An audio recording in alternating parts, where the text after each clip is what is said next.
"Daddy, he said it was just a joke, but it hurt."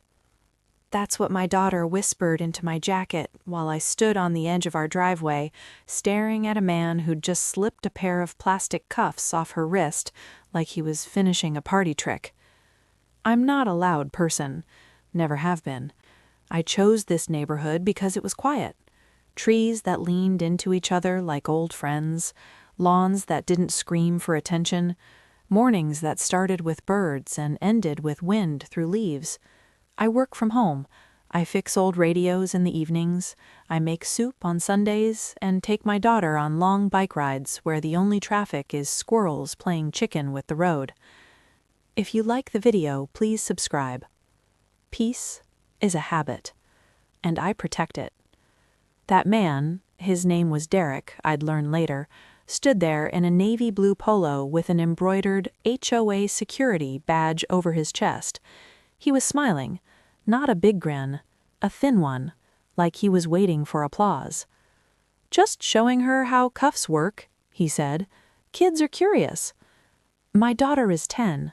She was curious about caterpillars and constellations, not restraints. I asked him why he had handcuffs. "Part of neighborhood patrol," he said, "keeps people in line."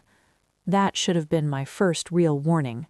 But I kept my voice even, I always do. I told him not to touch my kid again. I told him if there was an issue, he could talk to me, not her. He nodded, hands up, all friendly compliance, said he understood, said it wouldn't happen again. Then he walked down the street, whistling. That night, while my daughter slept, I noticed a faint red mark still around her wrist. Plastic doesn't leave marks like that unless you pull. I emailed the HOA board. Calm, factual, no accusations. Just asked why someone on security was carrying restraints and interacting with children. They replied the next morning. Short, vague. "Derek is a volunteer helping maintain order. We encourage community engagement." Order. That word settled wrong in my chest. Over the next week, little things started happening. A warning slip on my door about my trash bins being misaligned. A notice about my fence being 2 inches above regulation height. A citation for my daughter's chalk drawings on the sidewalk. Petty stuff. Paper cuts. The kind that tell you someone is watching. Then one afternoon, my daughter didn't come home on time. 10 minutes late. Then 20. I found her at the park 3 blocks away, sitting on a bench, crying. Derek was there too, standing over her. He said she'd been riding where she shouldn't, said he was teaching her boundaries. I saw the cuffs in his hand again. I didn't raise my voice, but something in me shifted. That night I stopped thinking this was coincidence. This wasn't misunderstanding. This was intentional, and it was aimed at my child. The next HOA meeting was standing room only. Funny how quickly people show up when there's drama. Derek spoke first, told a story about a resident who doesn't respect community standards. Didn't say my name, but he didn't have to. Heads turned, whispers followed. Then the board chair chimed in about safety concerns, about kids needing supervision, about certain homeowners being uncooperative. I asked for the floor. I asked why a volunteer had restraining devices. I asked who authorized physical contact with minors. I asked for his credentials. Derek laughed, actually laughed, said he'd done private security work, said he knew how to handle situations, said I was being emotional. And the room shifted. You could feel it, that subtle group decision that maybe I was the problem, the overreacting single dad, the difficult one. After that, it got worse. Noise complaints when we were asleep, parking warnings when my car hadn't moved, anonymous posts on the neighborhood app about unsafe parenting. People stopped waving. I started walking my daughter to school again, holding her hand, watching every shadow. But I also started documenting. Every notice, every interaction, every timestamp. I mounted small cameras on my porch, then inside my car, then a motion camera aimed at the park entrance. I pulled HOA bylaws, read every line. And that's when I noticed something strange. There was no such position as HOA security. There were board members, committees, volunteers, but no enforcement arm, no authority to detain anyone, no patrol role. Derek had invented the title, so I dug deeper. Public records, public filings. Turns out Derek had been fired from a mall security job 2 years earlier. Excessive force complaint, settlement paid, quietly. I sent that to the HOA board.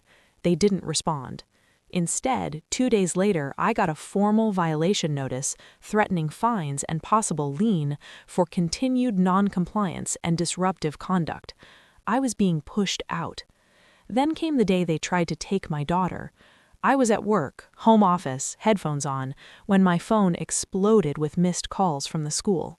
Derek had shown up, in uniform, with his fake badge, told the front desk he was there to escort my daughter due to a custodial concern. He didn't succeed, because the secretary knew me, because she called the police. But the damage was done. My daughter wouldn't stop shaking that night. She asked if we were in trouble, if someone was going to take her away. That was the moment I stopped playing defense.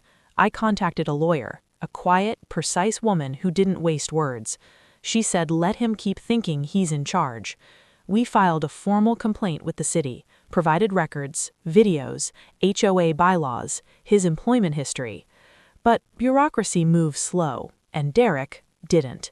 He grew bolder, started wearing body cams, started walking right up to my property line, started talking about next steps. Then one morning I found my car booted, private boot, no city permit. I called the number on the sticker. Derek answered, said I could pay the release fee, cash only. That's when I knew. He wasn't just pretending to have authority, he was running a racket. And he thought I was trapped. So I let him think that. I paid the fee, let him log my plate, let him think he'd won. But while he was collecting petty cash, I was building a case. And when it was ready, I took something from him, publicly. I filed a civil suit against the HOA and Derek by name. Suddenly, meetings were canceled, emails went quiet, people avoided eye contact. But Derek? He smiled more, started acting untouchable. That's when he made his mistake. He came back to my house, with cuffs, with his camera rolling, and with witnesses. He said there was a, quote, order for me to vacate pending investigation. I asked to see it. He waved a folded paper, didn't let me touch it. Said if I didn't comply, he'd secure the premises. My daughter was behind me, holding my shirt. I told him to step off my property. He stepped closer, lifted the cuffs, and said, "You're making this harder than it needs to be." That was the moment. I stepped aside and let him try. He reached for my arm, and the sound that followed wasn't dramatic, just radios, doors, real badges. Turns out, when you falsely claim legal authority, impersonate security, attempt unlawful detention, and extort money, law enforcement takes interest, especially when there's video and sworn statements and a lawyer who's been coordinating with detectives for weeks. Derek froze, still holding the cuffs. When the real ones went on him, his face changed. Not anger, shock. Like he just realized the game ended and nobody told him. The HOA board members were questioned that same day. Some claimed ignorance, some claimed they trusted him, but trust doesn't erase negligence or complicity.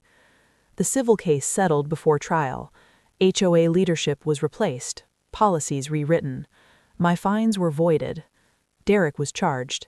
False imprisonment, impersonation, attempted extortion. I didn't go to court for every hearing. I went for the sentencing. He didn't look at me, didn't look at my daughter, just stared at the floor. Afterward, we went home. The trees were still there.